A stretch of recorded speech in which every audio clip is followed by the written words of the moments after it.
And now it's time for another episode of Detective South.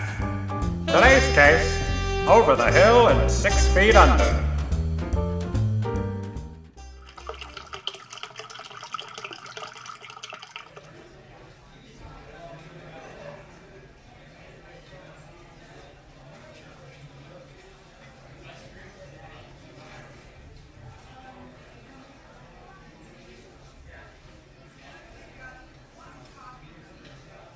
So quiet, so peaceful, or so it appears. How do you do there? I'm Detective John Self. Came as soon as I saw the headline in the newspaper. Headline? Oh, I'm sorry. You've probably been playing along with calling it an obituary. I know suspicious circumstances when I see them. Natural causes. Nice touch. Almost seems too perfect. What are you talking about?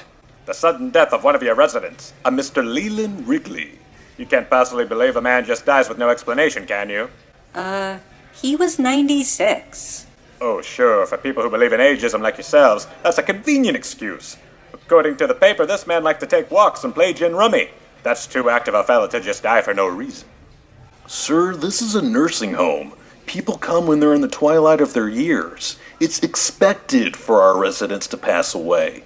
Expected? Sounds like you've been plotting these sad geezers' demise for quite a while. We haven't plotted anything. Our job is to provide good quality of life in our residents' final days. How do you know it's their final days? They may want to take up archery or try their hand at playing the baritone. It's like my granny always said, age is just a number. Of course, she said that right before she crapped her pants, but she wasn't about putting on a phony act for company. Sir, have you been drinking? Yeah, I've been drinking. A hefty dose of truth serum. I'm gonna see to it everyone here tastes their share as I get to the bottom of poor Leland's premature departure. You two stay where you are. Don't think I haven't ruled you out in this conspiracy. Where were you the night Lelan Wrigley was killed? Oh, forgive me. Passed away. My first child weighed 11 pounds and 6 ounces. Don't try to change the subject with your double talk. Notice anything peculiar leading up to Lelan Wrigley's death? Not as peculiar as the hair fluffing out from under that hat. You need a good haircut, boy. Tell me, Mabel, now that we're such great friends, you hear chatter about someone putting the hit on old Lelan? You say something about chowder?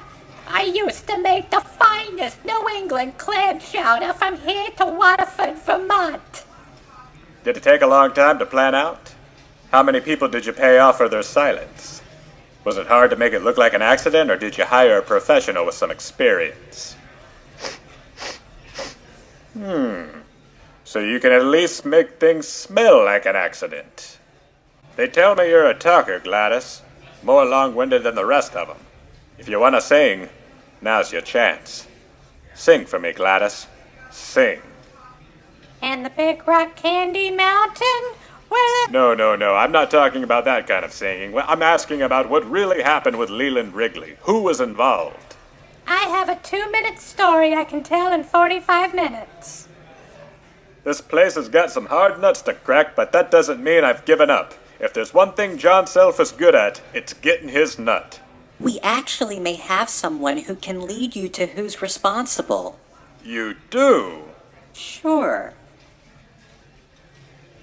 This is Bruce and Marco. They brought a special bulletproof jacket that'll protect you from any danger you may encounter. Smart thinking. I like how you kids work when you're finally willing to play ball. In just a matter of moments, the homicidal culprit who took out Lelan Wrigley will be apprehended. Once again, Detective John Self saves the day. Boy, am I brilliant or what? Join us next time when Detective Self investigates the outfielder who was taken out of the big game before the first pitch. Makes no sense. Why would someone want to kill Sonny Long Drive Shapiro? Perhaps he just sucked really bad.